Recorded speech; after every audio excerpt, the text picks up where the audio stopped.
Olá, artistas do Brasil! Estamos aqui para gravar mais um episódio da Sala 1604, o podcast de arte da Revo. Eu sou a Gabi, produtora do Utopia Art Experience e uma das hosts deste programa. Hoje a gente está aqui para tirar uma dúvida que muitos artistas têm. Que tipo de carreira escolher? De um lado, a gente tem uma área mais comercial, de trabalhar para estúdios e agências, e do outro, a gente tem uma área mais autoral, que é trabalhar com projetos próprios. Com certeza vocês conhecem e admiram artistas das duas áreas.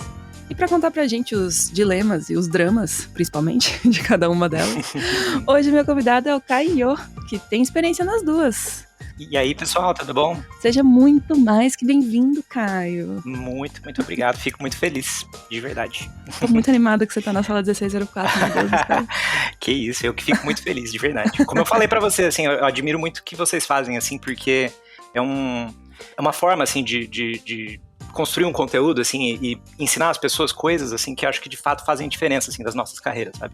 É muito legal a gente poder compartilhar coisas, assim, pra crescer pessoalmente, mas crescer todo mundo junto como um grupo também, né? Uhum. A gente tem muito isso como um ideal, assim, é por isso que a gente tem um canal e continua produzindo conteúdos bacanas pra todo mundo aí. Inclusive, se você tá ouvindo a gente no YouTube, já deixa um like, né? Que essa introdução aí já mereceu um like.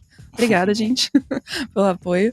E vamos do começo, né? Já que eu já disse aqui, né, que você tem múltiplas experiências na arte, então conta pra gente um pouco da tua trajetória de artista, pra quem ainda não ouviu falar do seu trabalho, que é um absurdo, mas... Ah, né? que isso. Eu já, assim, considero que eu comecei a trabalhar mesmo, assim, com ilustração, foi lá por 2010, 2011, né, já faz mais de 10 anos, então, mas eu comecei, assim, muito voltado mais para prestação de serviço mesmo, né, eu tava vindo, na verdade, assim, eu vou voltar um pouquinho antes até, tinha, quando era adolescente, jovem, assim, acho que como todo mundo que quer trabalhar na área, tinha essa coisa muito romantizada, assim, né, de, putz, eu quero fazer quadrinho, quero, né, desenhar, fazer animações, quero trabalhar com videogame e tal. E na dúvida, assim, de como proceder, né, já fazia curso de desenho e tal, mas eu acabei prestando faculdade, né, de artes plásticas, e foi um momento crucial, assim, porque depois de passar na segunda fase, assim, eu comecei a interagir muito com o pessoal, né, lá da seleção, o pessoal da própria faculdade também. A bancada foi uma experiência legal, assim, porque eu tive uma troca muito legal com os professores. E foi interessante, eu não sei dizer, assim, se de fato foi a melhor saída, mas foi o caminho que eu acabei tomando, né? Mas os próprios professores me recomendaram ali que, assim, a proposta da faculdade, como qualquer proposta acadêmica, assim, mais para a área das artes plásticas, né, é muito de discussão sobre as artes, de experimentação, de a história da arte. De teoria e reflexão bastante, assim. Né? Exatamente. Bastante coisa na cabeça e não nas mãos, eu diria. Exatamente, é. E aí, pelo meu portfólio, provavelmente pelo que eu tava falando, eles meio que me desincentivaram, né, falaram, eu acho que aqui você não vai encontrar exatamente o que você está buscando. E foi muito interessante, assim, porque eu tive amigos, colegas também que na época estavam fazendo faculdade de artes plásticas e tal, e eles me relatavam um pouco isso também, sabe? Eu acho que é um caminho muito interessante, que tem muito a agregar, por isso que eu falei que eu não sei se de fato foi a decisão certa, talvez eu tivesse aprendido muito também, talvez eu tivesse uma outra bagagem também que me seria muito útil hoje em dia. Como eu tenho alguns colegas que prestaram artes plásticas, fizeram artes plásticas e que trazem uma coisa para o trabalho deles com ilustração, assim, com prestação de serviço, que é muito interessante também. Mas aquilo me levou me deixou mais perdido num primeiro momento, né? Mas aí eu comecei a correr atrás de trabalhos mesmo, assim, de entender um pouco como é que funcionava a área, né? E acabei caindo, assim, por conta também de algumas dessas... De alguns amigos, de alguns colegas, assim, acabei caindo muito na área de publicidade primeiro. Então, prestando serviços, assim, como freelancer, né, pra agência, eu acho que é uma área, é muito uma porta de entrada para todo mundo, eu vejo, porque tem muito trabalho, né? Sim, e muito trabalho diferente. Muito trabalho diferente, E aí, dali eu meio que comecei, assim, fui também um pouco pra área de didático no começo, né, também ali descobri outra demanda muito grande, assim, Hoje em dia, eu vou ser sincero que eu não sei mais muito como tá a área, mas na época era uma explosão, assim, era muita coisa que precisava ser produzida, então era muita gente trabalhando, né, pra área editorial didática. A gente tem podcast aqui sobre isso, vou deixar linkado na descrição, que eu gravei com o Vu e com o Vanson Rocha, e aí dá pra ter uma noção pra quem quer saber um pouco mais da área de editorial, vou deixar aqui. Muito legal. E eu fiquei muito nisso, assim, por um bom tempo, né? Acabei, aos poucos, assim, também migrando para algumas outras coisas. Uma coisa interessante para mim, que foi que talvez já tenha sido um início, assim, dessa virada pro autoral, que a gente vai falar depois, mas eu brincava muito, assim, já nessa época. Brincar é meio que o termo mesmo, porque era uma coisa que eu fazia por diversão. Mas eu brincava muito com pixel art. Eu fazia umas experimentações, assim, com pixel art, naquela pegada meio nostálgica, meio retrô, né? E foi muito interessante que isso também começou a me... né, quando eu joguei isso pro mundo, né, nas redes e tal, isso começou também a devolver para mim trabalhos. E foi muito interessante porque os primeiros trabalhos, na verdade, que eles me trouxeram foi...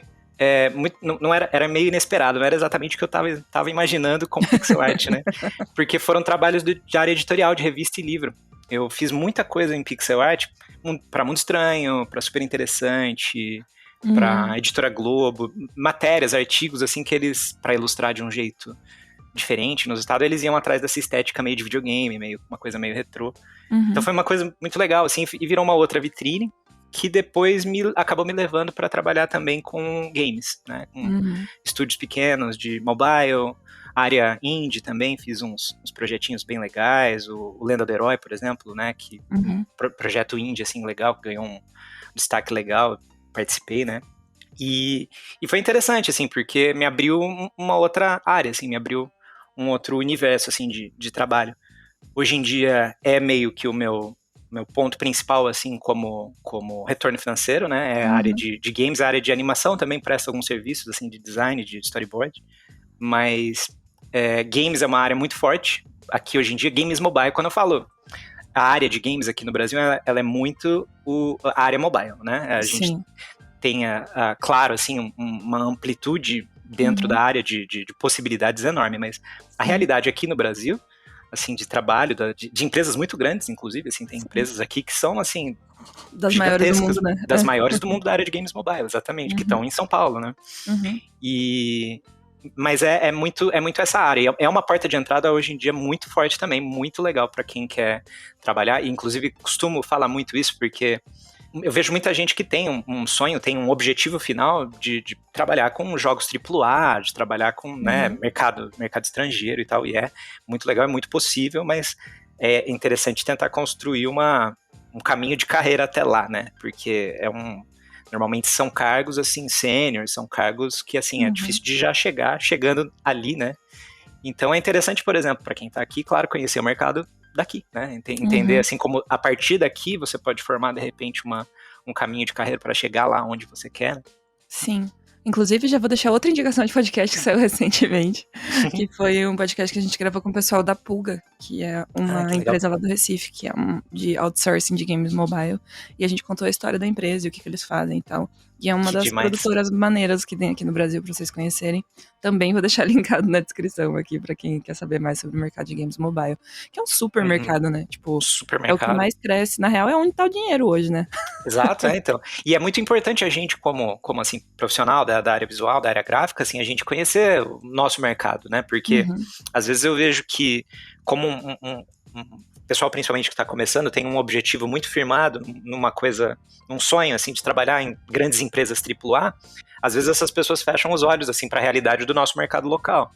E a partir desse mercado, normalmente, que você vai construir uma carreira para chegar, né, lá onde é muito difícil você, tipo, ter só um portfólio consistente sem ter experiência de mercado e conseguir ir direto, né, para um estúdio grande internacional. Exatamente, assim, tipo, é raríssimo casos assim.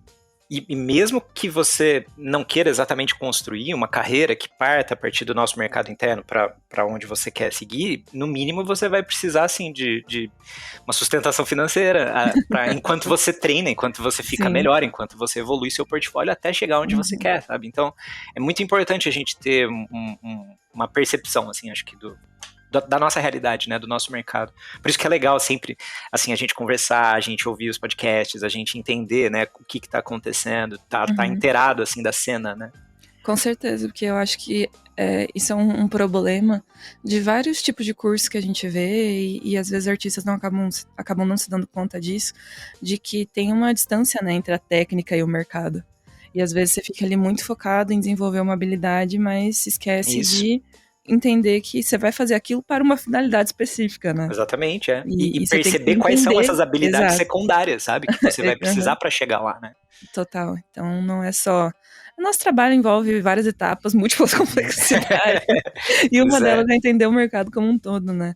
Porque às vezes também tem a questão de, tipo, você tá numa área, mas tem uma área que é muito parecida e basicamente, tecnicamente, você já tem o conhecimento que você precisa para trabalhar nessa outra área. Só que essa outra área tá pagando muito melhor, por N motivos, pode ser, né? Porque tá tendo mais trabalho, porque tem menos profissionais, porque tem um projeto grande rolando e aí vários artistas estão envolvidos com isso. Então, tipo... São infinitas possibilidades, assim, estar com os olhos abertos pra isso. É importante, né? Tipo, você tava falando que começou a explorar pixel art, e aí de repente começou a aparecer trabalho disso pra vocês, e ficou, interessante. Olha, aqui tem alguma coisa, né? Exato. E a partir desses testes, dessas experimentações, dessas conversas que a gente descobre essas coisas, né? Uma coisa que eu também, assim, com o que você tava falando, acabei me puxando pra falar disso também. Eu percebo muito, assim, que as pessoas esperam um momento ideal em que eu vou finalmente falar, sou profissional, entrei no mercado de trabalho. Às vezes, essa transição vai ser meio... Ela não vai ser tão bem definida, sabe? De quando, de fato, assim, eu entrei no mercado de trabalho. Não tem um dia, assim, né, que comecei a minha carreira. Agora comecei minha carreira, né? Difícil ter isso. E essa transição, inclusive, ela é composta, inclusive, da descoberta dessas habilidades secundárias que você vai precisar para desenvolver sua carreira, sabe?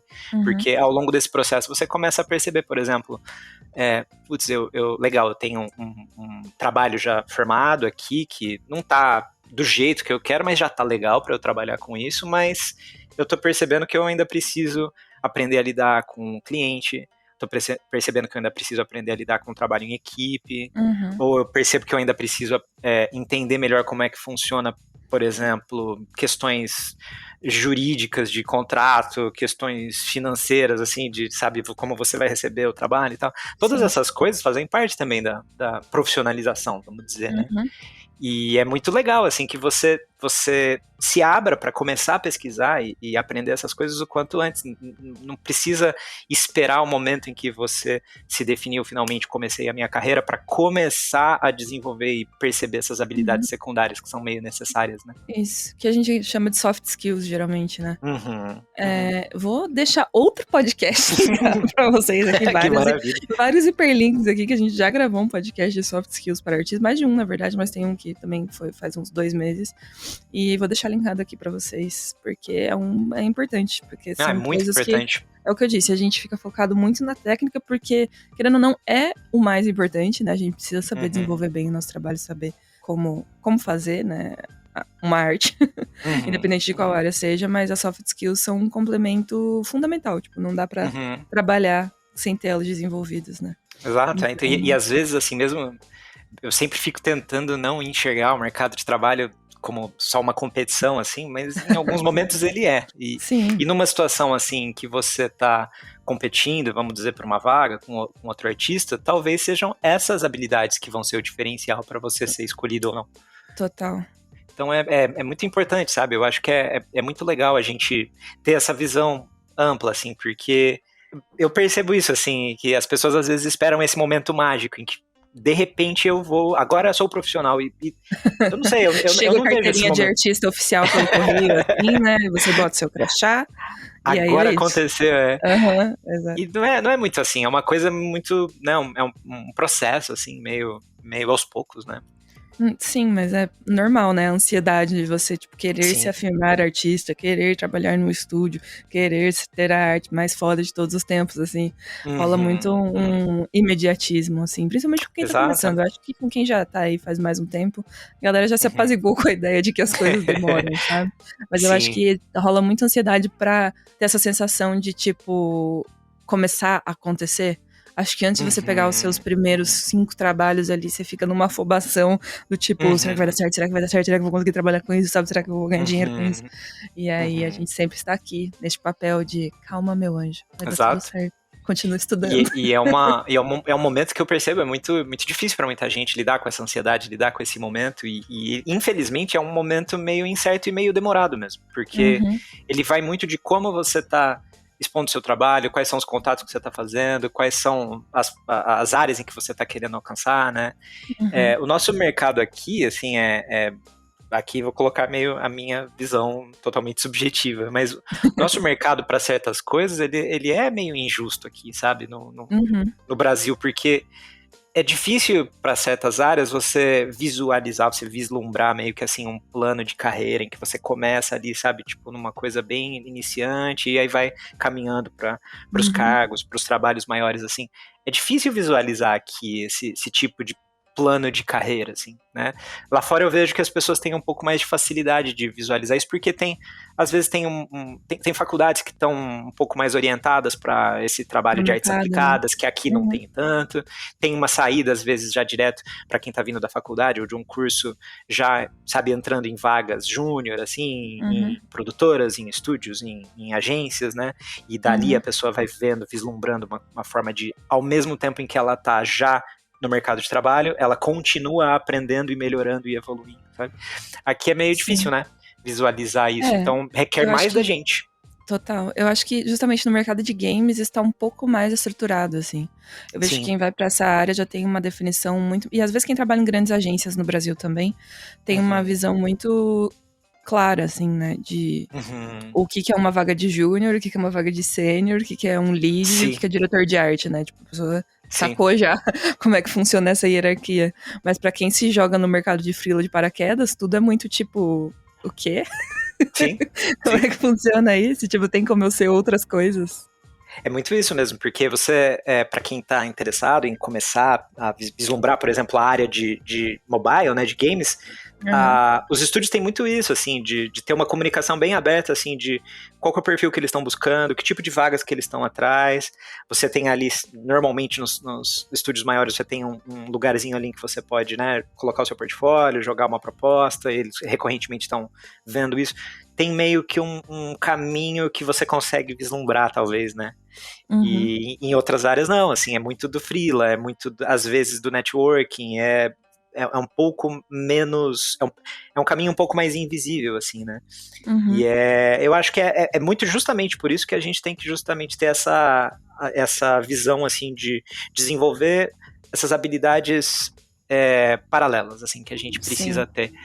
Porque, por exemplo, uma coisa que eu sei que é muito difícil, pra mim é muito difícil também, porque eu percebi, na verdade, que eu não sou tímido, mas eu sou muito... Eu achava que eu era, porém não. Eu achava que eu era, mas eu não sou. Mas eu sou muito introspectivo, como é normal pra todo mundo. E eu percebi que eu não sou tímido porque eu meio que construí, sei lá, uma persona pra falar aqui no podcast, pra dar aula, pra dar palestra, pra ir no evento, sabe? Porque no começo não era fácil, no começo não era uma coisa muito confortável pra mim, assim, essa exposição, esse lado de socialização, de networking, e por exemplo, é uma habilidade, é uma coisa que eu precisei construir, que eu precisei meio que aprender, foi um aprendizado. Eu acho que não foi uma coisa assim que eu sou tímido, eu sou introspectivo, então eu não vou fazer isso, eu desisto de fazer isso. Não, é um treino também, é uma prática também, sabe? Você se colocar, por exemplo, para ir num evento, para se expor, para mostrar o seu trabalho, você, de alguma forma, criar esse networking através dessas possibilidades de mostrar o seu trabalho, ou de se mostrar como artista, né? Em lugares, em eventos online, eventos presenciais, tal, né? Eu também tive que passar por esse processo e eu vejo que isso é uma das coisas que as pessoas mais me perguntam, né? Porque agora eu gravo podcast, eu gravo bastante stories, né? Eu trabalho bastante com a minha imagem, né? Em aparecer nas coisas, assim. E eu tenho que falar com um monte de gente e tal, essa é a minha vida, né? Me comunicar com pessoas o dia inteiro. E aí as pessoas, muita gente me pergunta, tipo, porque eu sempre falo, né, em várias ocasiões nos podcasts, já falei que eu sou... Hoje em dia até não consigo nem mais dizer que eu sou, porque aprendi a não ser, mas eu fui durante muito tempo uma pessoa tímida, do tipo, não olha pra mim, não quero falar com ninguém. Não, eu também, eu total. Sabe, tipo, assim, small talk pra mim era melhor, assim, passar férias no inferno do que ficar jogando conversa fora sobre qualquer assunto com qualquer pessoa, assim, Sim. sabe? Tipo, pânico, caos, loucura. Ficava muito nervosa com esse tipo de situação. Mas, pra mim, acabou sendo, tipo, fácil desenvolver isso, porque comecei a conversar e falar com as pessoas e gerar os conteúdos que a gente gera na Revo e tal, sobre assuntos que me interessam. Então, é muito fácil conversar com as pessoas quando você tá falando de uma coisa que você gosta, sabe? Perfeito. Tipo, que é uma coisa que você tem interesse. Então, às vezes a gente fica noiando com isso, assim, do tipo, meu Deus, eu tenho vergonha e tal. Mas você tem um monte de coisa pra dizer. Geralmente a gente tem um monte de coisa pra dizer. A gente adora dar opinião sobre as coisas. E conversar é gostoso, né? Quando são assuntos que você se importa. Sim. E aí acaba ficando muito natural, assim. Pra mim, a parte mais difícil foi aprender a subir em palcos e pegar microfones. Isso ainda é uma questão pra mim, ainda fico com cagaço. Mas, depois que começo a falar, dá uma tranquilizada. É muito a expectativa, a ansiedade de subir. Isso. Quando você tá lá já, é muito isso que você falou. Você começa a falar sobre o que você gosta, e aí é até difícil descer do palco depois, porque você tá não, todo... dá o microfone! E eu me vejo muito nisso que você falou. Também entendia que eu era tímido, que eu não conseguiria, sabe, fazer essas coisas assim. E eu acho que é de alguma forma uma construção, um treinamento, sabe? Você descobrir um jeito de lidar, como você tá falando, eu descobri um jeito de lidar, porque eu tô falando sobre a minha paixão, sobre o que eu gosto, então é fácil de falar pra mim. E é interessante, eu tive uma experiência parecida, assim, eu me via muito meio que, quando eu falo essa ideia de persona, as pessoas acham que é uma coisa meio assim, nossa, múltiplas personalidades, assim, e não, assim, a persona, assim, fragmentado, Todo mundo tem persona, sabe? Tipo, a forma como você lida com seu namorado é diferente da forma como você lida com um cliente, é diferente da forma como você lida com o small talk no elevador que você tava falando. A gente tem persona, sabe? E é legal a gente pensar um pouco nisso, porque todas as nossas personas são a gente, não é uma coisa fragmentada, como a gente tá falando. Mas é uma forma de você se apresentar, são formas diferentes de você se apresentar. E aí quando eu comecei meio a vislumbrar um pouco isso, eu percebi que era meio que um treino também. Era meio que uma prática também, você aprender, assim, a persona que vai dar palestra, que vai dar uma aula, que vai falar num podcast, que vai se expor. Hoje em dia faz parte, dependendo, e é isso que a gente vai falar um pouco, né, dependendo do tipo de carreira que você quer construir como artista, faz parte um pouco de exposição. Então a gente precisa aprender a lidar com essas coisas, né, a gente precisa aprender uma forma nossa de praticar essas coisas. Sim, eu acho... A gente já fez uma curva enorme aqui no assunto, eu vou fazer outra curva. Porque você falou esse lance da exposição, e eu tava aqui pensando bastante nisso, assim. Porque, e eu também já falei isso em outros podcasts, mas se a gente trabalhar com arte, a gente tá se expondo de alguma forma. Invariavelmente a gente vira artista porque falar sobre os nossos sentimentos e as coisas que a gente imagina não é, digamos, a nossa linguagem mais natural, né? A gente se expressa bastante através do que a gente cria. Então a gente tá se expondo ali, né? Coisas que a gente sente, coisas que a gente pensa, coisas que a gente acredita, elas passam para as outras pessoas através da nossa arte, né? Ou pelo menos é isso que a gente deveria em algum nível tá tentando fazer, né? Então rola já uma exposição, uma exposição. E é por isso que muitas vezes tem até uma ansiedade muito atrelada a essa exposição, não necessariamente da sua imagem, mas do seu trabalho, porque é uma super exposição ali. Claro, a gente tá se revelando de várias formas ali, né? E acho que o que pega pra gente ter essa ansiedade quando a gente se expõe assim é o medo do julgamento, né? Muito medo do julgamento, assim, do tipo, meu Deus, vou falar essa história aqui pras pessoas, o que elas vão pensar de mim, né? Só que eu acho também que é só assim que a gente consegue trocar com os outros e crescer de fato, assim. Com certeza você já tem, sei lá, casos de pessoas próximas que têm histórias que vocês completamente desconheciam sobre a vida dessa pessoa, e que quando ela expôs isso de alguma forma, seja de uma maneira mais privada, assim, ou seja de uma maneira mais pública, você mudou completamente a sua visão sobre essa pessoa, assim. Sim. Tipo, para o bem ou para o mal, você mudou a sua visão sobre essa pessoa, e aquilo gerou alguma coisa em você, um sentimento em você, que você sentiu, sei lá, vontade de compartilhar a sua história com aquela pessoa também, e você cria um laço diferente do que você tinha antes. Vou dar um exemplo aqui no campo da ilustração, de duas coisas recentes que aconteceram na vida da Fran Nerd. Vocês devem conhecer a Fran Nerd. E, né, ela contou em vídeo e tudo mais, 2 experiências no último ano, que foi uma dela ter perdido um filho, né? Ela teve um aborto espontâneo. E outra dela ter se descoberto uma mulher lésbica. Ela tinha achado a vida inteira que ela era uma mulher hétero. E ela compartilhou essas sensações com ela através de vídeo, mas através do formato de quadrinhos, né? Que é o que ela faz geralmente, né? Através de arte. E isso gerou pra ela, assim, uma nova perspectiva de vida, assim. De tipo, de como as pessoas percebiam ela, de quais grupos ela pertencia, de quais conversas ela podia ter. Então, assim... Não, isso é incrível, né? Porque é meio que isso, se a gente não se abre pro mundo e pras pessoas e compartilha as nossas histórias, as nossas vivências, o que a gente faz? Exato. Né? Se não é pra isso, é pra quê? Sabe? E Exato. eu acho que é isso, se a gente não conta essas histórias, não consegue se expor minimamente nesse nível, né? Você não precisa lá gravar um vídeo, abrir um canal no YouTube, mas passar ideias novas com a tua arte, né? Que função ela tem? Né? Então eu fico brisando muito nisso, assim, tipo... Não, é muito legal a forma como você colocou, faço, né? porque é semelhante, assim, a gente expor um trabalho, assim, eu percebo muitas vezes essa ansiedade que gera na hora de expor um trabalho, porque ela tá muito atrelada a isso, assim, a ansiedade que eu percebo em mim, por exemplo, ela é uma parte de mim tentando antecipar e se proteger dos possíveis rejeições, por exemplo, que aquilo pode causar em mim mesmo, né? Então, alguém não gostou, a temática não agradou tanto, aí tem algum problema no desenho e tal. Só que a gente precisa aprender a lidar com isso, porque senão a gente coloca tudo na gaveta, né? Senão a gente começa, na verdade, a não expor as nossas coisas. A gente surta, ou a gente começa a ir numa vibe meio tipo, o que é que será que os outros querem de mim, sabe? Aí você fica tipo, acho que talvez não seja exatamente esse. Porque é esse o grande problema, eu acho, assim, é quando a recompensa do que você tá fazendo começa a estar na validação dos outros, e não só no que você tá fazendo. Sim. Faz parte como a gente tá trabalhando com isso, faz parte a relação que a gente tem com o público, com os clientes e tal, faz parte essa validação, mas ela não é o único objetivo, ela não pode ser o único objetivo, porque quando ela se torna, aí essa ansiedade explode, aí essa ansiedade, tipo, vai pra estratosfera. Você não consegue mais fazer nada, né? Você não consegue mais se expor. Exatamente, porque o tempo inteiro, na verdade, você tá, no meio do processo, na verdade, você tá só enxergando lá os objetivos da pós-finalização do trabalho, assim, sabe? E não, assim, eu acho que tem um momento pra cada coisa.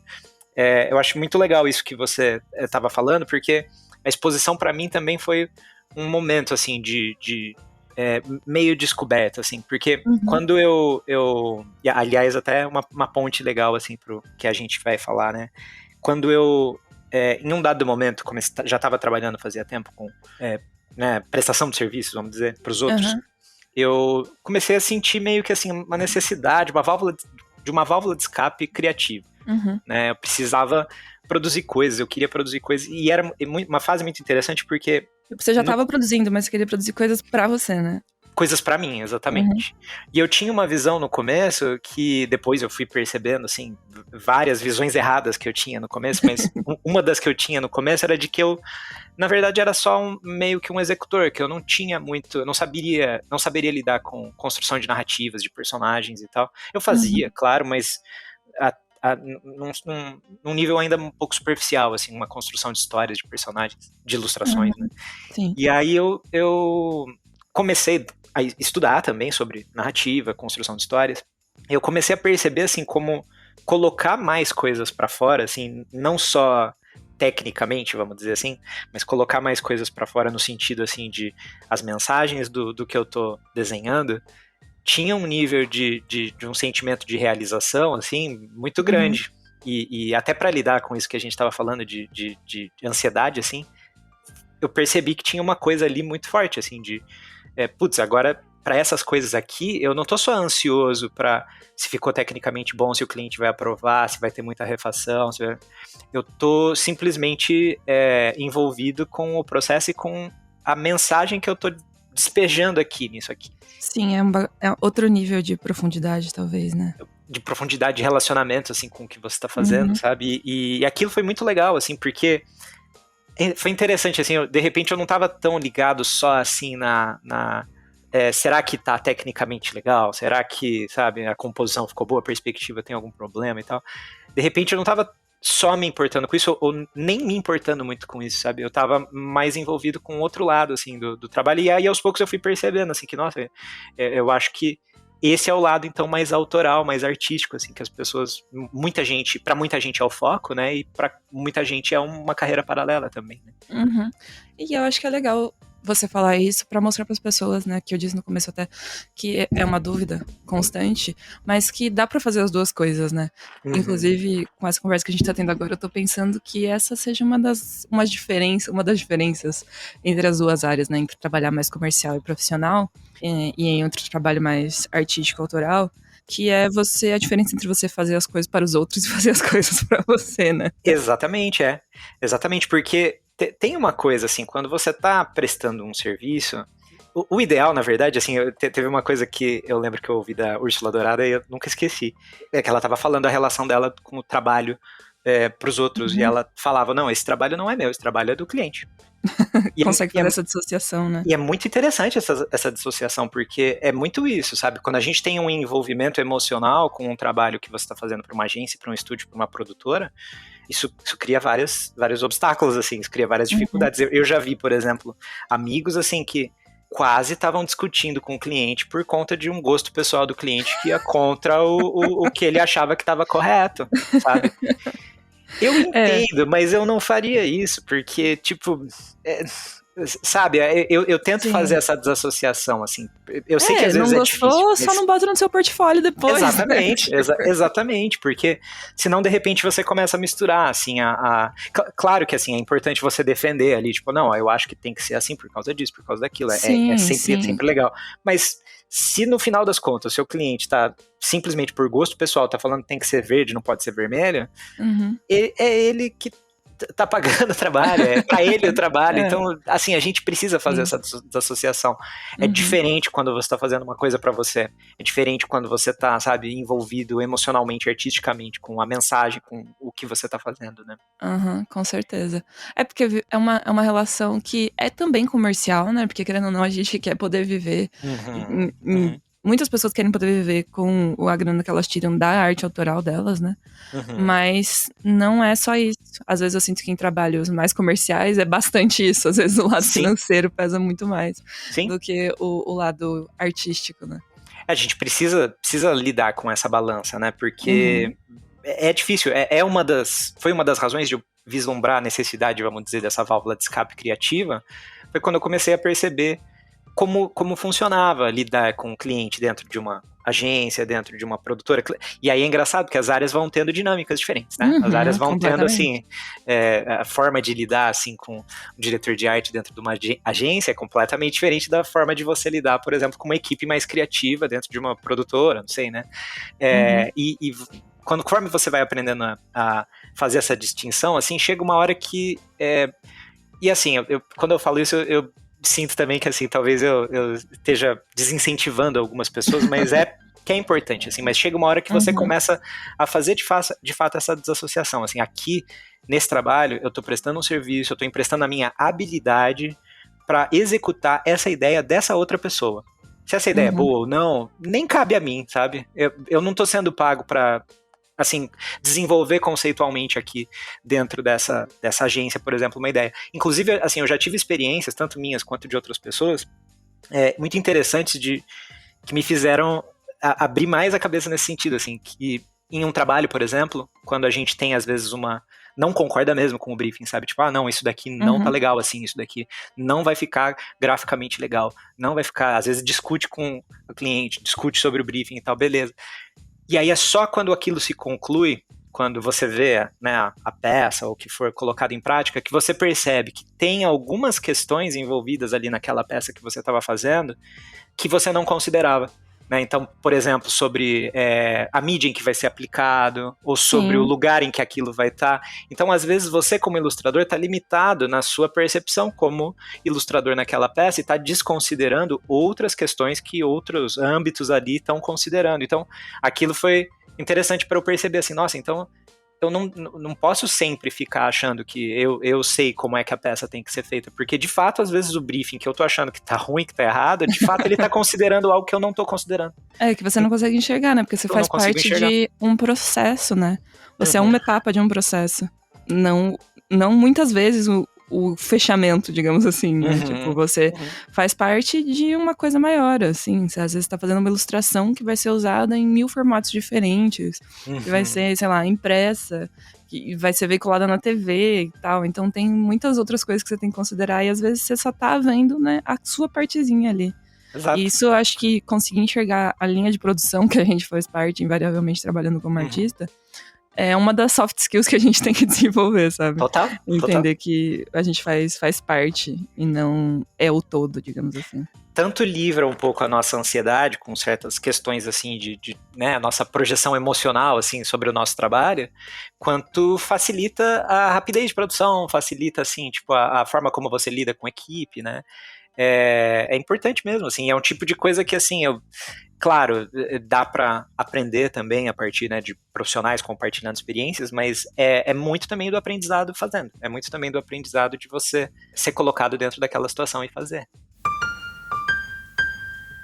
Na prática do dia a dia de trabalho, tipo assim, chegou um trabalho, né? Ou você quer desenvolver o projeto, assim, no dia a dia de trabalho mesmo, não só no campo das ideias. Se tem diferenças práticas, assim, de uma área para outra. Da forma como você vai lidar? Isso, eu acho que tem, assim, inclusive, assim, para mim, essa distinção muito grande, assim, de lidar com algo de uma forma mais autoral e de lidar com algo de uma forma mais prestador de serviço, vamos dizer, para mim, hoje em dia, tem muito a ver com isso, com o vínculo emocional, assim, com a peça, sabe? Com como você enxerga a sua relação com aquilo. É quase como se, assim, quando eu tô pensando num projeto mais autoral, um projeto mais meu, aquilo é meio que um filho, né? Você tá construindo aquilo desde o começo, desde a concepção. Quando você tem uma relação mais de briefing, por exemplo, com o trabalho, aquilo, na verdade, você tem uma relação mais técnica com aquilo. Você está executando algo de outra pessoa, né? Você está executando um briefing que vem de outro lugar, então...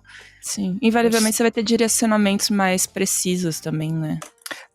Você lida de uma forma mais técnica, né? Você talvez até assim, isso também acho que é uma outra soft skill, como você tá falando, assim, às vezes eu tento entender por que aquele cliente me contratou, o que de fato do meu trabalho ele quer emprestado naquilo que ele tá precisando, né? Então, principalmente quando a gente tá fazendo um freela que é um pouco mais, assim, lidando direto com uma empresa, lidando direto, às vezes, com uma pessoa para quem você está executando um trabalho, às vezes entender o que a pessoa está esperando de você faz parte do trabalho, né? Entender exatamente o que ela quer, porque às vezes ela não vai saber expor, ela não vai saber construir isso num briefing bem formatado, como às vezes um briefing de agência, de produtora. Ela tá te pedindo de uma forma um pouco mais casual, vamos dizer, e faz parte do processo pra você entender, assim, pera, qual aspecto do que eu faço ela quer? Qual o aspecto do que ela viu, por exemplo, no meu portfólio para me chamar, ela quer emprestado no trabalho dela. Então, acho que tem essa precisão que você tá falando, de você entender, assim, o que exatamente eu vou aplicar aqui, que tipo de esforços eu vou concentrar aqui nessa peça, né? Pra gente não gerar essa ansiedade monstra, assim, de que não, eu preciso entregar, às vezes, um trabalho incrível e é importante fazer uma análise de, assim, quanto tempo aquilo merece de acordo com o que tá pagando, por exemplo. Né? Porque tem isso, né? Então, é óbvio que você vai querer sempre entregar uma qualidade altíssima no seu trabalho, mas varia muito. A gente tem vários episódios também sobre orçamento e como cobrar e quanto cobrar. E o fato é que, às vezes, você, tipo... O último episódio que a gente colocou no canal, inclusive, né, que saiu ontem... Ontem, no caso, sendo quinta-feira, dia 14 de outubro, porque eu não sei quando você vai estar ouvindo isso, a gente falou sobre critérios diferenciados que a gente leva em consideração na hora de precificar um trabalho, né? E um desses critérios, às vezes, acaba sendo vontade. Quero pegar esse job? Muito bom. Muito bom, sim. Às vezes você não quer, mas você vai pela grana. E aí, quando você vai pela grana, você joga o orçamento mais alto. E às vezes a pessoa aceita. Às vezes aprova, exato. Às vezes você fala, tá, não quero fazer, mas se fosse por 2 milhões de reais, eu faria. E aí você vai lá e faz, né? Porque a vida é isso. Exato. Então, às vezes, né, tem diferentes modos de encarar diferentes trabalhos. Saber lidar, sabe, com aquilo, assim, uma coisa que eu ficava um pouco incomodado, por exemplo, trabalhando para revistas, é que eu sabia mais ou menos quanto que estava pagando. É um mercado que hoje em dia meio que já não existe mais quase, né? Muito pouco, pelo menos como era, tipo, há 5 anos atrás, um pouco mais. Mas eu tava mais ou menos ligado, enquanto que, né, meia página, uma página inteira pagava pro artista, e às vezes eu ficava muito incomodado quando eu via alguns artistas assim, fazendo um negócio incrível, absolutamente fenomenal, e eu sabia quanto que aquela pessoa estava recebendo. É claro que assim, eu entendo que muitas vezes aquilo a pessoa tá vendo como uma vitrine, aquilo é uma oportunidade de ela mostrar o trabalho dela. Claro, eu entendo, muitas vezes eu também agi dessa forma, mas também é importante a gente fazer uma análise assim, de tá pagando X, eu preciso entregar um trabalho que esteja coerente com X, com esse sabe? X, claro. Eu não posso, tipo, perder a minha vida, independente só porque é uma boa vitrine, porque isso acaba sendo insustentável para você como profissional pessoalmente e para classe como um todo. Porque a partir do momento que você entrega aquele trabalho incrível que tá só pagando X, no próximo trabalho que vai pagar X, a pessoa vai esperar aquilo ou mais de você, sabe? Então, eu fico sempre muito pensando nisso, assim, como eu consigo fazer um trabalho o mais legal possível, coerente com o X, sabe? Coerente com o que estão pagando. Eu acho que essa é uma outra habilidade também, que tem muito a ver com esse lado mais profissional prestador de serviços. É você saber aplicar suas habilidades de acordo com a necessidade e com o que estão pagando ali, sabe? É diferente de como a gente lida com os nossos trabalhos autorais, que aí não tem limite, sabe? É isso que... O orçamento é o meu tempo. Exato, aí tipo, né, eu construo, faço da forma como eu achar que tem que ser feito, assim. Eu ia te perguntar exatamente isso agora, qual que era a diferença então pro trabalho autoral? Eu acho que é isso, assim, no caso do trabalho autoral, que você vai vislumbrar é quanto você tem de tempo para dedicar àquilo, né? Claro, então você vai tentar construir algo que seja possível, coerente com o que você tem de tempo para dedicar para aquele projeto, mas ainda assim é muito diferente, porque você não tem quando você está entregando um trabalho profissional, você está prestando serviço, você tem várias coisas que você tem que levar em mente, levar em consideração, assim, tá na sua mente.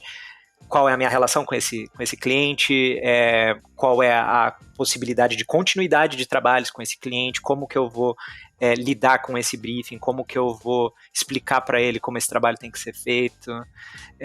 Tem todo um monte de coisa que nunca você vai ter quando você está fazendo trabalho para você mesmo, né? E mesmo que tenha essa visão, eu achei muito legal quando você falou que mesmo no lado autoral, tem um pequeno lado comercial, que tem que ter, senão vira bagunça.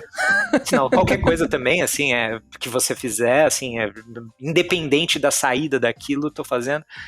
Acho que até tem que ter um espaço no nosso dia a dia de desenho de arte para isso, talvez, assim, tipo, não, eu tô fazendo um negócio assim, não tô nem aí, sem eu vou colocar, né? Totalmente sem propósito. Acho que tem que ter um espaço no nosso dia a dia para isso, mas pro projeto autoral que você quer que viabilize, tem que ter uma visão comercial também, assim, sabe? Tem que ter um planejamento, assim, de visão. Mas é interessante ter, e aí eu vou fazer um link com uma coisa que a gente falou há um tempo, porque hoje em dia eu vejo como eu tinha uma visão errada para alguns aspectos de projeto autoral. No começo, eu já tinha muita vontade, assim, de escrever histórias mais sobre a minha vivência, histórias LGBTQIA+, mas eu tinha também um outro lado, que era meio que pensando assim, putz, eu quero escrever histórias que não sejam de nicho. Eu quero escrever histórias e que furem a bolha, no caso, né? Que furem a bolha e que sejam para todo mundo. Ok, era a minha visão, assim, pensando nisso, assim, tipo, eu quero atender a todos. Então, tem um pouco desse lado comercial, assim, tipo, não, eu quero que atenda a vários públicos e tal. Conforme o tempo foi passando, eu fui percebendo, é um pouco do que a gente estava falando há um tempo atrás, que eu me abri um pouco mais, eu colocar um pouco mais de mim no trabalho, às vezes vai conflitar um pouco justamente com essa questão comercial. Por exemplo, quando agora eu tô fazendo uma webcomic, né, o Cosmic, que é uma webcomic temática LGBTQIA+. Tem, claro, assim, são personagens, é uma coisa, né, apesar de ser meio cotidiano, slice of life, não é realista, assim, é uma coisa, né, mas tem a minha vivência, é um pouco da minha vivência ali, da minha experiência. Colocar isso, claro, automaticamente faz com que aquilo fique um pouco mais de nicho.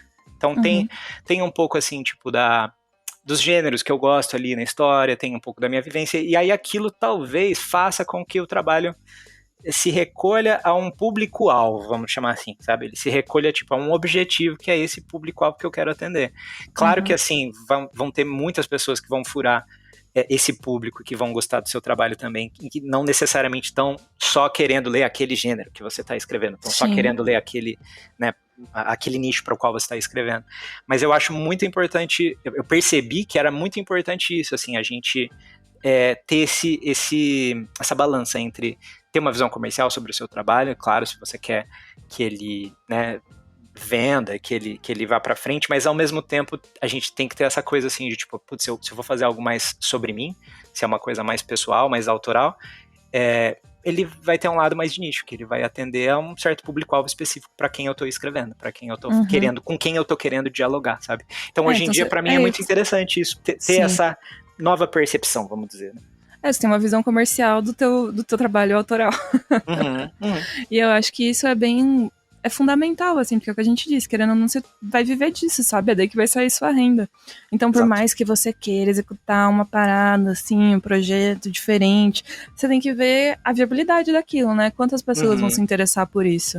E às vezes você vai ter que vender um pedacinho da sua alma pra conseguir viabilizar outros projetos que são mais disruptivos, digamos assim, né? Coisas mais diferentes que às vezes possam não interessar um público tão grande assim e invariavelmente não gerar tanta renda assim. E eu acho que tem outro aspecto bem importante de você trabalhar com o autoral, assim, que é você ser seu próprio chefe, né? E aí você tem que ser responsável, eu acho. O nível de responsabilidade que você tem que ter para conseguir executar as coisas é grande. Porque se você... beleza, quero fazer um projeto, mas aí se você não organiza, não tem cronograma, não tem ninguém te cobrando, não sei você mesmo. Ou se você fica, não tá bom ainda, fica melhorando e refinando aquilo infinitamente, nada acontece, né? Nada acontece. É o que eu sempre falo, uma ideia na sua cabeça é só uma ideia na sua cabeça, ela não existe, né? Então, você tem esse lado também de, acho que você precisasse fazer um autogerenciamento ali para as coisas caminharem, né? Porque senão você fica só tipo... isso aqui seria tão legal se eu fizesse, mas daí você não faz nunca. Exato. Você espera o momento, aquilo que a gente estava falando, você espera o momento em que você vai estar pronto para fazer aquela ideia. Não existe nunca vai estar esse momento que você vai se sentir completamente pronto para fazer algo, né? Você faz vários treinos para eventualmente você conseguir realizar um projeto que te dá muito orgulho, né? Mas você tem que ir caminhando. Acho que isso que é importante, estar em movimento, né? Não tá parado. E tem que ter essa visão de alguma forma comercial, profissional, como você tá falando, porque senão a coisa é muito difícil de você concluir. Assim, acho que uma das sensações mais legais de projetos autorais é a sensação de conclusão, a sensação de tipo... Fazer um livro e pegar ele assim na mão, tipo... impresso, abrir da caixa da gráfica, sabe? É muito legal, assim, porque é um sentimento de realização, de conclusão. E aí a gente precisa ter um nível, assim, de eficiência, não é nem a palavra que eu estava procurando, de viabilidade, vamos dizer. Porque se você ficar mergulhado nesse sentimento, assim, tem que ficar perfeito como era na minha cabeça. Na minha cabeça, aquilo era um potencial infinito.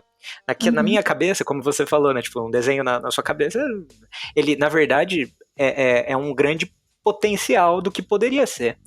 Não tem nada que você possa fazer na prática que atenda a um potencial infinito. Não tem como, sabe? Então, a gente precisa... colocar meio que uns objetivos assim nos projetos, né, e tentar colocar ele no papel. Eu já tive experiência, vejo um monte de amigos quadrinistas terem a mesma experiência, assim, depois de você passar um ano trabalhando em um projeto, quando você olha de novo assim as primeiras páginas, os primeiros esboços, assim, às vezes aquilo já mudou, seu trabalho ganhou um outro corpo, assim, ou você passou a desenhar os personagens de um jeito diferente ao longo do processo, assim, e aí eu já vi várias pessoas começarem de novo, sabe? Então, elas... não gosto das primeiras páginas, começa de novo. E aí vira um projeto que, assim, ele nunca se viabiliza, assim. É importante ter um pouco dessa visão, assim. Aí é o lado comercial, talvez, envolvido num projeto autoral. É esse lado do tipo, eu acho que revendo essas páginas que eu fiz há um ano atrás e agora, né, eu tô prestes a finalizar o projeto, por exemplo, do quadrinho e publicar, vendo de novo essas páginas, eu acho que eu poderia refazer elas. Mas eu preciso ter a visão comercial do tipo, mas mas não vale a pena, sabe? Será que não é E você também precisou chegar nas páginas finais para ter a sensação de que as páginas iniciais poderiam ser diferentes, né? Exato. E é importante ter uma visão assim, será que isso não é uma vozinha autocrítica interna que fica sempre falando... Meu pequeno impostor. Meu primeiro impostor, de pode ser melhor, pode ser... Sempre pode ser melhor, sabe? E aí entra o lado comercial de visualizar assim, pera, isso atende ao projeto, isso transmite a mensagem que eu queria transmitir, no caso de um quadrinho, isso construiu a narrativa do jeito que eu queria construir. Sim, então beleza, sabe? Pode ser melhor, sempre pode ser melhor.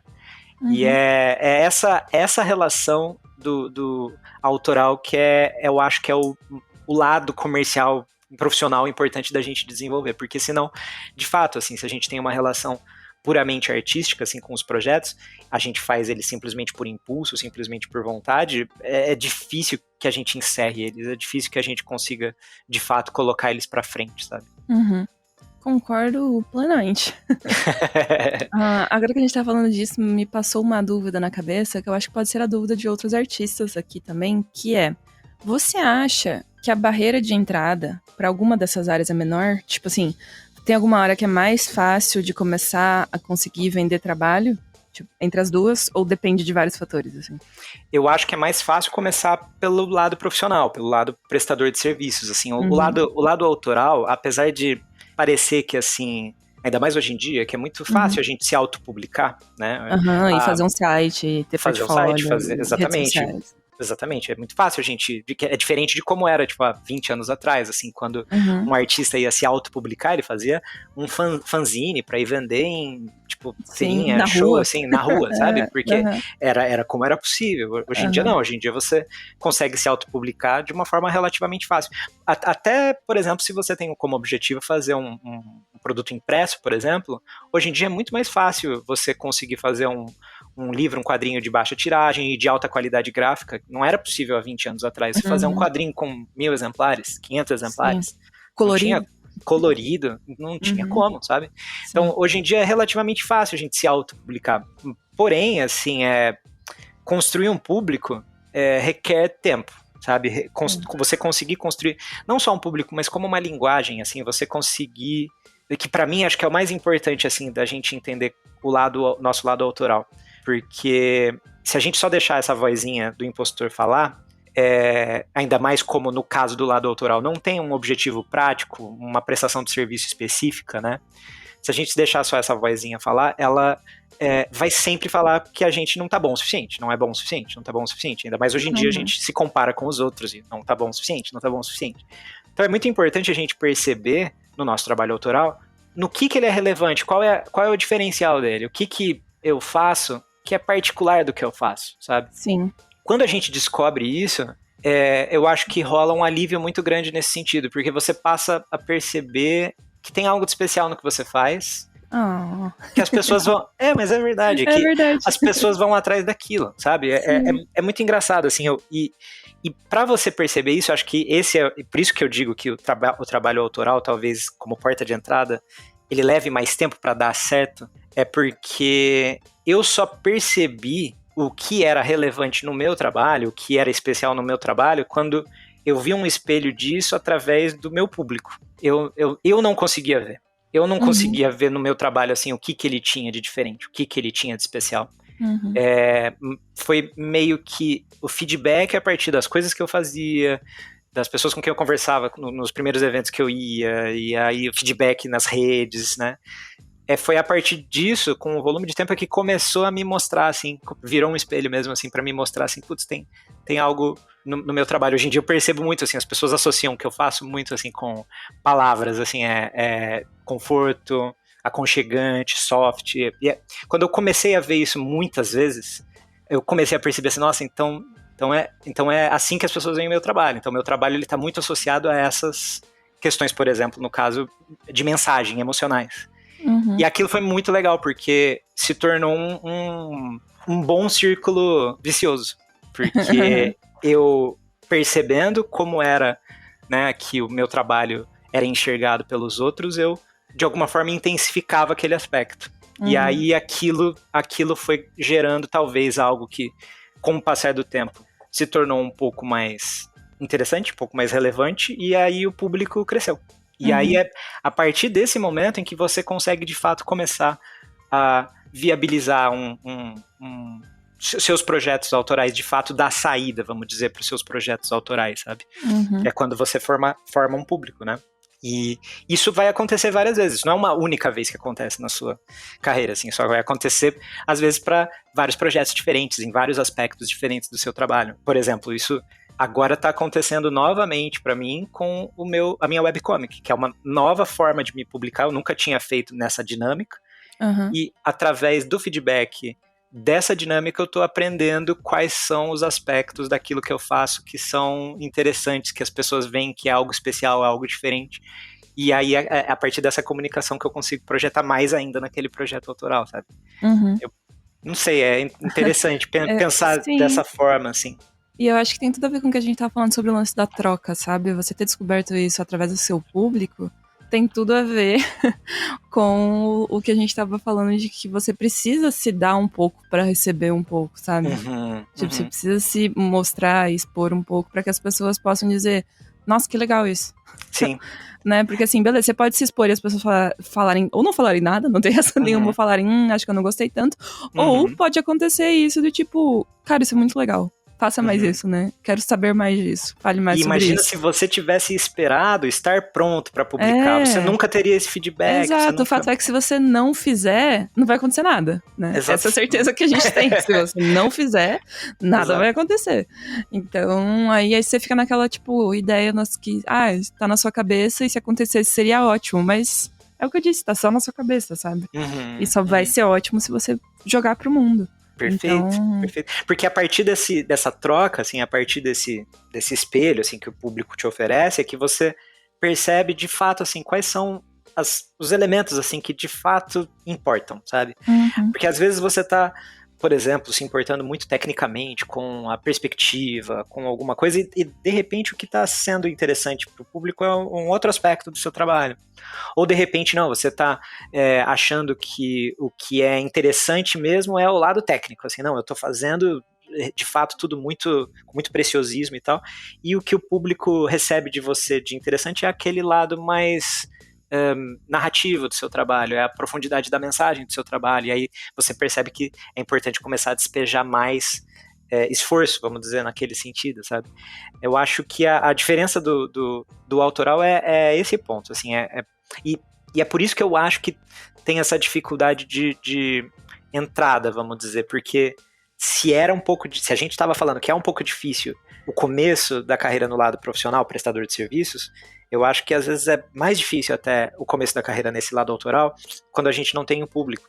Talvez tenha uma possibilidade de começo de carreira mais fácil no lado autoral, é quando você se vê como um prestador de serviços, você se vê como um ilustrador que só presta serviços e tal, você já tem uma carreira, você já formou de alguma forma um público a partir dessa sua persona como ilustrador, como pessoas que acompanham o seu trabalho, assim, os serviços que você presta, as ilustrações que você faz, e aí de repente você decide começar um projeto autoral.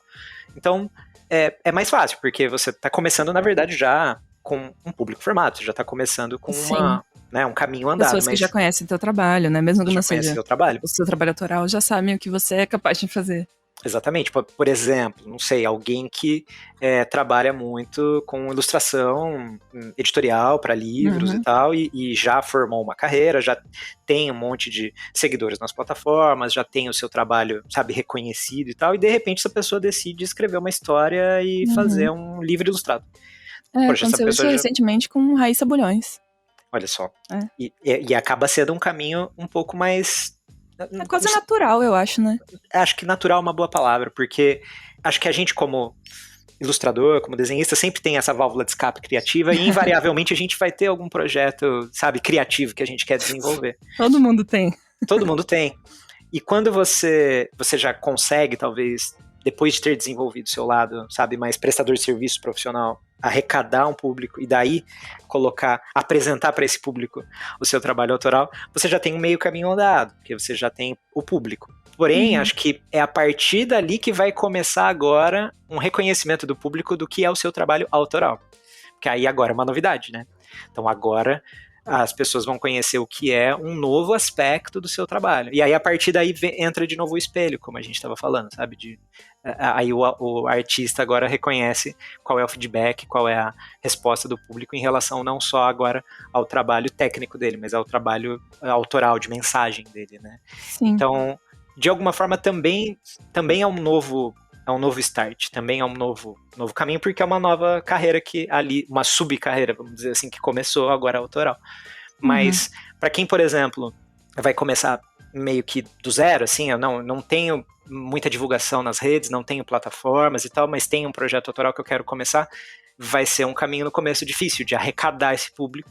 Depois você vai ter esse espelho, vamos dizer assim, que vai ajudar você a reconhecer o seu próprio trabalho, o que é relevante e especial no seu trabalho, e aí depois você começa, acho que, a crescer, sabe?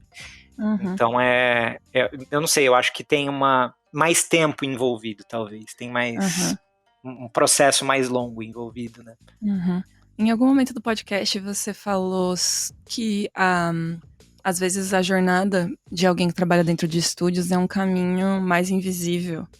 E eu acho que com essa conversa que a gente teve, que a gente conseguiu tornar vários caminhos visíveis. Eu espero que a gente tenha conseguido tornar vários caminhos visíveis e mostrar diferentes formas que vocês, queridos ouvintes que estão aqui compartilhando essa conversa com a gente, podem seguir, né? Vários caminhos que vocês podem seguir para atingir o objetivo de vocês como artista, né? E a gente, tudo que a gente mais quer é que todo mundo se dê muito bem e que todo mundo consiga produzir projetos incríveis e que a gente tenha, né, uma comunidade cada vez mais forte, mais plural, mais ampla aqui no Brasil mesmo, né? E fazendo coisas maravilhosas. O melhor pra gente individualmente é que o mercado, a comunidade cresça, né? Então é sempre muito legal a gente poder compartilhar.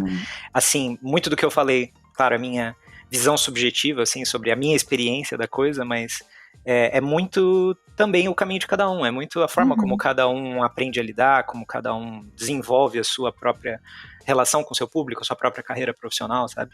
Mas, como a Gabi falou, espero que algo que eu tenha compartilhado possa ajudar com a maneira como você pode lidar, assim, com esses dois âmbitos, vamos dizer assim, né, da nossa produção artística, né? Eu acho que ajudou. Se não ajudou e você teve uma experiência completamente diferente, ou você quer dar um pitaco, deixa aqui nos comentários. Sim. E daí a gente expande a conversa para a seção de comentários. Com certeza, vou acompanhar também. Mas, antes da gente encerrar esse podcast, senhor Caio, a gente tem aqui uma brincadeira. E você está agora no De Frente com a Gabi. Eu introduzi um elemento novo no De Frente com a Gabi de hoje, tá? Mas daqui a pouco você vai saber qual é. Eu nunca tinha feito essa pergunta antes, mas eu achei que pode ser uma dinâmica diferente e legal aqui pra deixar no final do podcast. Mas, basicamente, perguntas bate-bola, jogo rápido. Eu mando uma, você responde, assim, a primeira coisa que vier na sua cabeça. Tá bom. Tá pronto? Então tá. Tô pronto. Uma cor. Uma cor amarela. Um software. Photoshop. Um trava-língua. Eu nem consigo falar.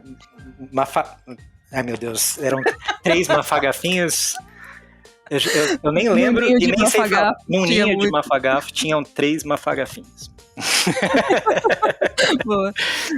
Artista que é referência pra você?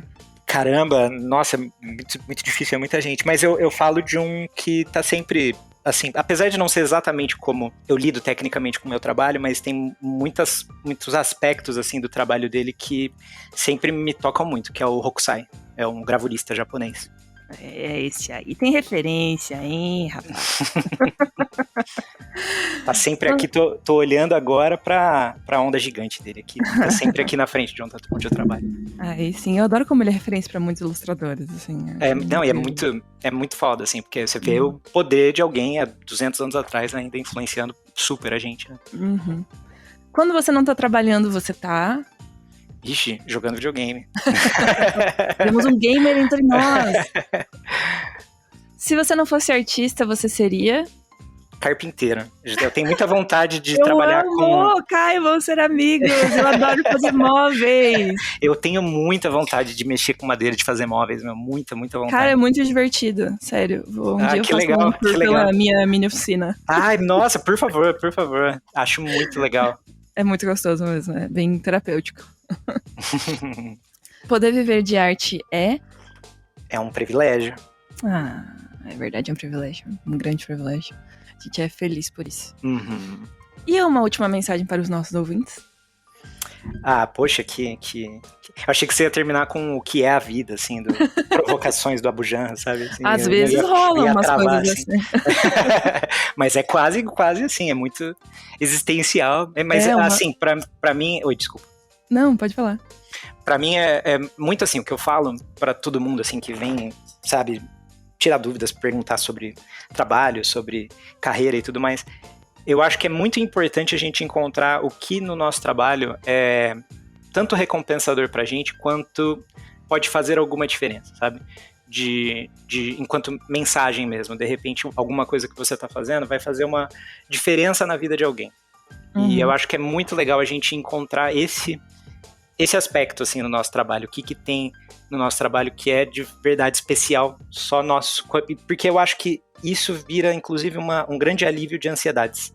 Quando a gente consegue perceber algo que a gente faz que é particular da gente, sabe? Que é especial mesmo nosso, a gente se deságua, assim, de muita ansiedade. E eu acho que é um caminho constante. Eu vou falar que não é uma resposta que você vai encontrar e acabou.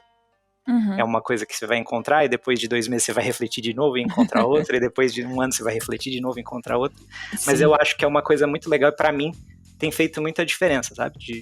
De tentar encontrar isso. E eu acho que pra mim, uma grande influência do trabalho autoral. Eu acho que o trabalho autoral me ajudou um pouco a enxergar sobre o meu próprio trabalho e até me ajudar, inclusive a prestações de serviços, assim, porque eu consigo entender o que tem no meu trabalho de especial, por que as pessoas estão chegando até mim, por exemplo, para um trabalho, né? Que maravilhoso. Eu espero que todo mundo aqui consiga desenvolver a curto, médio e longo prazo essa consciência sobre o próprio trabalho, sobre a própria produção.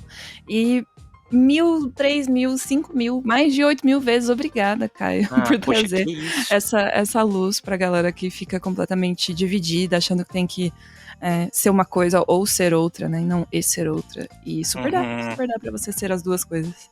Nossa, então, muito obrigada por jogar essa luz no caminho, no nosso caminho, né? De todo mundo que tá te ouvindo aqui agora. E volte sempre que quiser, sala 1604 está com as portas abertas para você. Poxa, que eu fico muito feliz, de verdade, é muito legal poder compartilhar, um prazer muito grande estar aqui.